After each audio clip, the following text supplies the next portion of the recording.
Hey guys, tonight we're stepping back into ancient Rome again, but not the Rome of emperors standing on balconies and armies marching across continents.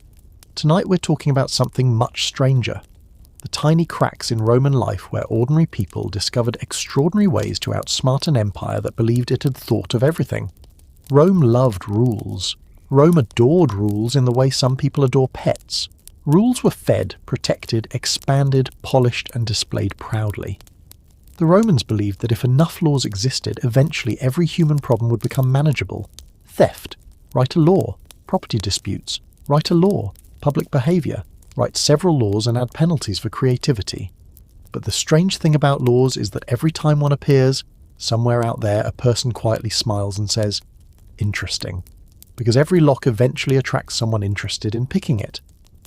And somewhere in ancient Rome, there was always someone staring at the system, not with anger, not with rebellion, but with curiosity. Imagine Rome at sunrise.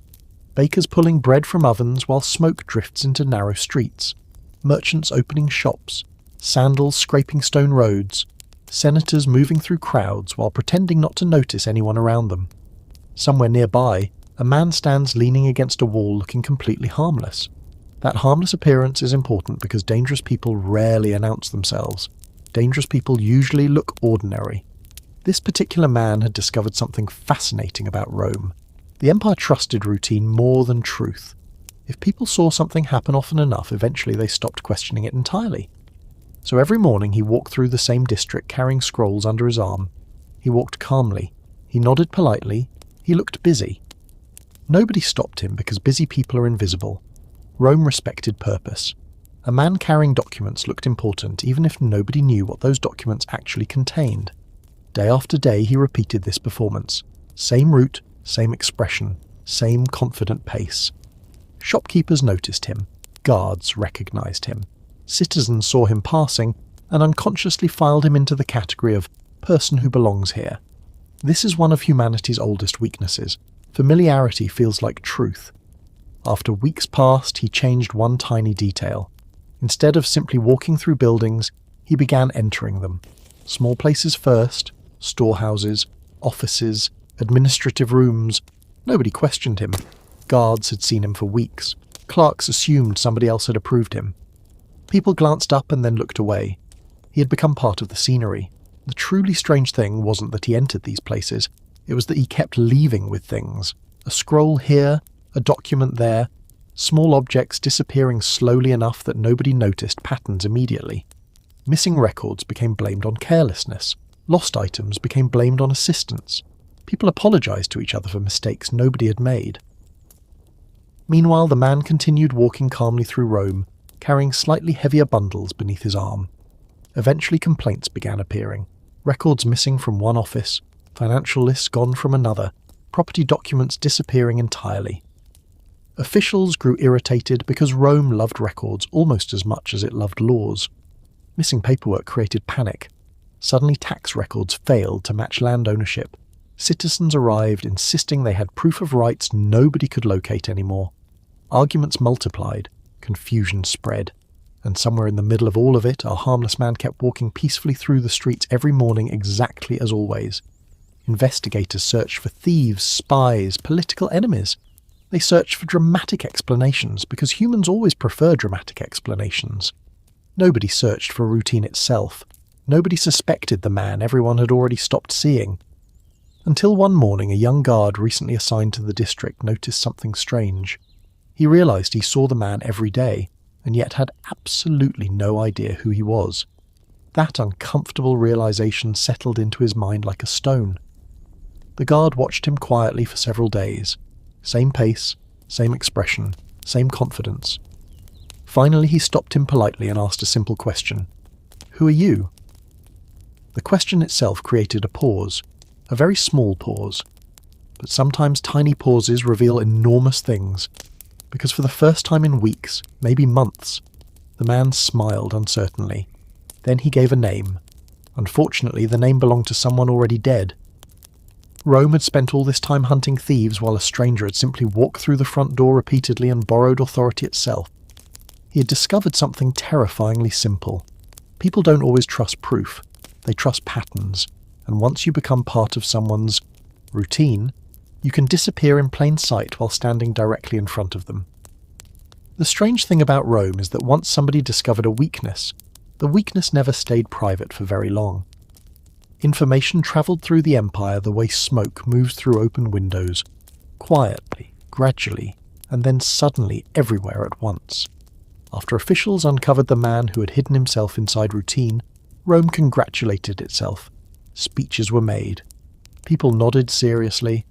Magistrates assured citizens that order had been restored and that such a thing could never happen again, because Rome had learned its lesson. Rome loved believing it had learned lessons. Unfortunately, somewhere else in the city another person was already discovering a completely different problem. This one began in the markets. Roman markets were chaotic places where sound itself seemed to become physical. Merchants shouted prices. Animals complained loudly about being animals. Children ran between crowds while exhausted parents chased them through narrow spaces filled with carts and baskets and strangers. It smelled like bread and fish and dust and smoke and humanity compressed into one loud moving organism. In places like this, attention became valuable because attention was limited. People looked at what mattered immediately in front of them and ignored everything else. One man realized something extraordinary about crowded places. Crowds do not see events. Crowds see reactions. So he began testing a theory. The first time he did it, he simply stopped walking in the middle of the street and looked upward. That was all. No words, no shouting. Just a long stare toward the sky. At first, nothing happened. A few people glanced at him and continued moving. But then one person slowed slightly. Then another looked upward too. Then somebody stopped completely and asked, "What is it?" The man didn't answer. He simply continued staring with increasing concern. Human beings have an ancient weakness. If enough people appear worried, everyone else assumes they missed something important. Within moments, several more citizens had stopped. Some shaded their eyes and looked upward. Others asked questions nobody answered. A woman grabbed her child and stepped away nervously. A merchant abandoned his cart entirely. Soon, dozens of people stood staring into empty sky, searching for danger that did not exist. And while everyone looked upward, something very interesting happened below. Purses disappeared. Goods vanished. Money changed hands quietly. Accomplices moved easily through distracted crowds, collecting valuables from people who had temporarily forgotten the world around them. Then, before suspicion could form, the original man simply walked away. The crowd eventually realized there had never been anything above them at all. Embarrassed citizens laughed awkwardly and blamed confusion or imagination. But then it happened again days later in another district, and again somewhere else. Each time crowds froze. Each time people reacted automatically. Each time theft followed confusion like a shadow following a person. Rome became irritated. Citizens complained about mysterious disturbances appearing across the city. Witnesses described strange events with frustratingly useless details. Everyone looked upward. People seemed afraid. Something felt wrong. Roman officials hated phrases like "something felt wrong." Feelings created paperwork. Paperwork created headaches. Eventually investigators noticed patterns. Theft itself wasn't increasing randomly. Panic was being manufactured deliberately. Someone had discovered that fear moved faster than facts. And perhaps more importantly, someone had discovered that people trust crowds more than themselves. Lawmakers were horrified because this wasn't traditional crime. Nobody had threatened anyone. Nobody had broken doors or carried weapons. One man had simply looked upward and allowed human curiosity to do the rest. Rome had built roads across continents. Rome had conquered armies. Rome had organized massive systems of government and trade and law. And now Rome found itself being humiliated by a man weaponizing eye contact with absolutely nothing. New rules followed quickly. Creating deliberate public panic became punishable. Disturbing markets intentionally brought penalties. Officials increased oversight. Guards became suspicious of unusual behavior. But something uncomfortable remained after all the new laws arrived. Citizens had learned something they could not unlearn. They had learned how easily attention could be stolen. And for a while afterward, whenever somebody suddenly stopped and stared upward in a crowded Roman street, nearby people would hesitate. Not because they feared danger above them, but because they feared looking foolish again. Rome fixed the legal problem eventually. but the embarrassment lingered much longer. Empires can survive theft. Empires can survive chaos. What they struggle to survive is discovering that their people are easier to distract than anyone ever wanted to admit. The uncomfortable thing about Rome was that every time the city closed one loophole, somebody else immediately began searching for another, because laws are strange creatures. They tell people what not to do, but they also quietly reveal where nobody has looked yet. And somewhere in the endless movement of Rome, another man was paying attention to something everyone else ignored completely: urgency. Rome moved constantly. Messages travelled through streets, orders passed between officials, merchants rushed through markets carrying contracts and inventory lists. Soldiers delivered instructions. Wealthy citizens sent servants running through crowded districts with tablets tucked under their arms. Information itself had become valuable. But information had another quality people rarely questioned.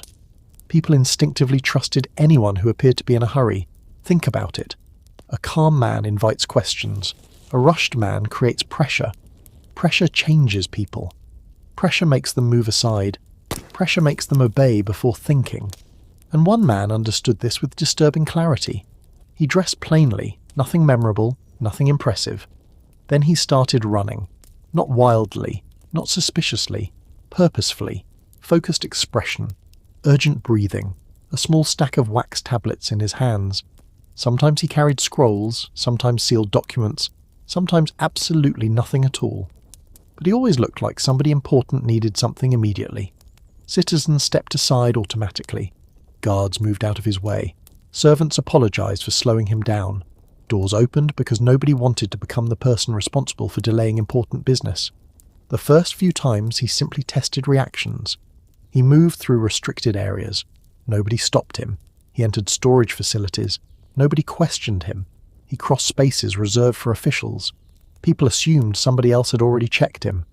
That assumption became his favorite weapon. Soon he expanded the experiment. Need access somewhere?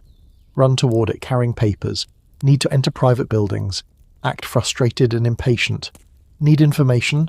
Mention delays and important orders. Humans hate interrupting urgency. Nobody wants to feel responsible for causing problems, especially problems they do not understand. And Rome operated entirely on systems where people trusted appearance over verification. The man never lied directly because direct lies create risk. Instead, he allowed everyone around him to build their own assumptions. A guard might ask, "Official business?" The man would sigh dramatically and continue moving. Another might say, "Late delivery?" He would shake his head with theatrical irritation. Citizens filled empty spaces with explanations themselves. It worked beautifully because people are uncomfortable admitting ignorance. They would rather guess than ask embarrassing questions. Soon, valuables disappeared from storage rooms. Information leaked quietly from offices. Private messages vanished during transport. Entire shipments redirected themselves mysteriously. Complaints reached officials almost immediately. Goods had gone missing. Sensitive documents had disappeared. Witnesses remembered seeing somebody nearby, but descriptions became useless instantly. A man running. A messenger, perhaps. Somebody important looking. Somebody busy. Rome hated this. The legal system loved certainty, and certainty was becoming difficult again. Investigators eventually noticed an irritating pattern. The same vague figure appeared repeatedly, always moving quickly, always carrying something, always too busy for conversation, always forgotten moments later because urgency itself had become a disguise. The realization deeply offended Roman authorities. Rome had built systems of ranks and permissions and procedures, and somehow one man had bypassed all of them simply by pretending to be late. So new rules arrived. Messengers received identification markers. Official documents required clearer verification. Guards were instructed to stop even important-looking people if necessary. Authority became something requiring proof instead of speed. But long after the laws changed, something stayed behind. Citizens became suspicious of urgency itself.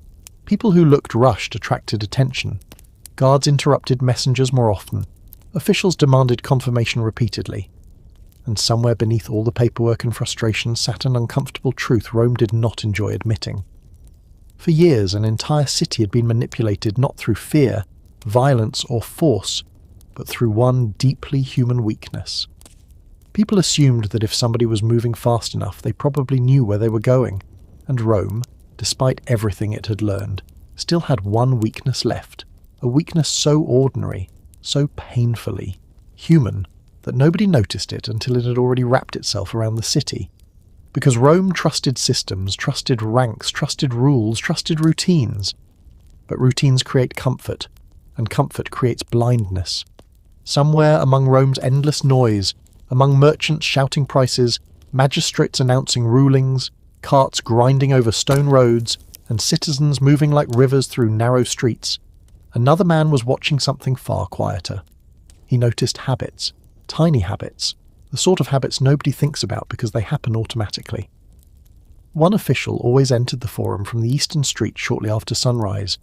A wealthy merchant visited the baths every third afternoon. Guards changed shifts at nearly identical moments every day.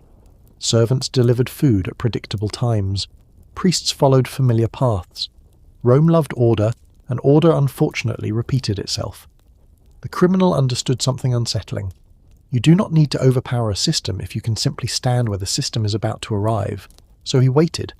He learned schedules patiently, not for days, for months, maybe years.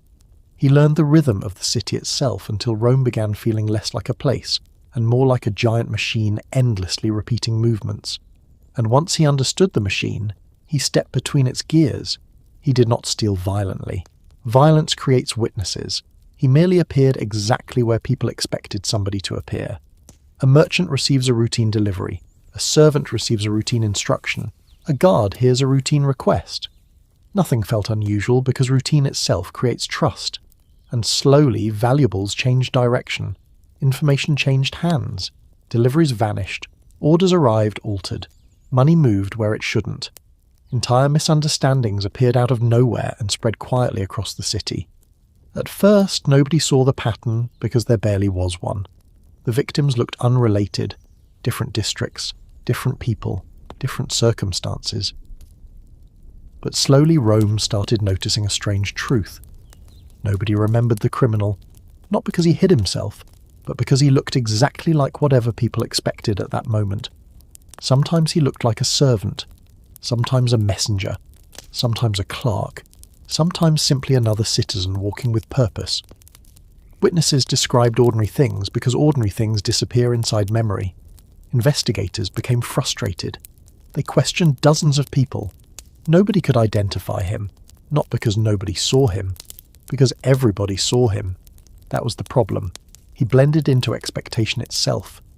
Eventually, magistrates dragged terrified witnesses into hearings and demanded explanations. What did he look like? Silence. Maybe average height, maybe not. Dark hair, perhaps. Or light hair.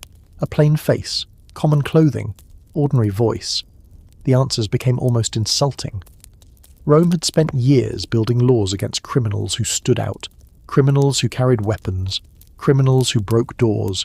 Criminals who shouted and threatened and forced their way through obstacles. But this man did none of that. He simply existed in places where nobody questioned him. And that terrified Rome more than violence ever could. Because violence announces itself. Violence arrives loudly. Violence gives warning.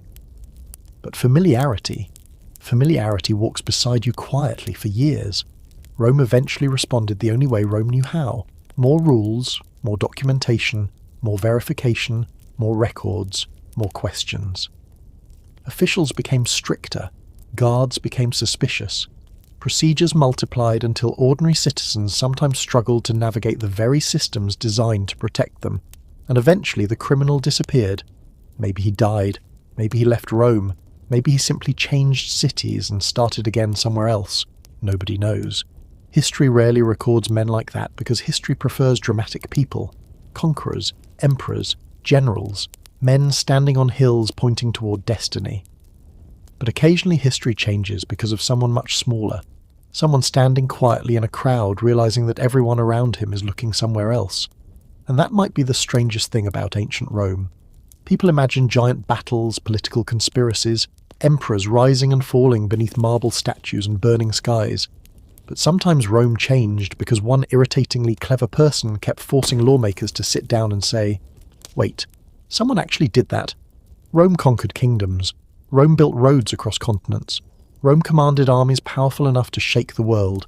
Yet over and over again, Rome kept finding itself defeated by ordinary people with patience and creativity. People who looked at laws and saw not barriers but blank spaces. And perhaps that's the uncomfortable lesson hiding beneath all of it. Human beings have not changed very much. The clothes changed, the language changed,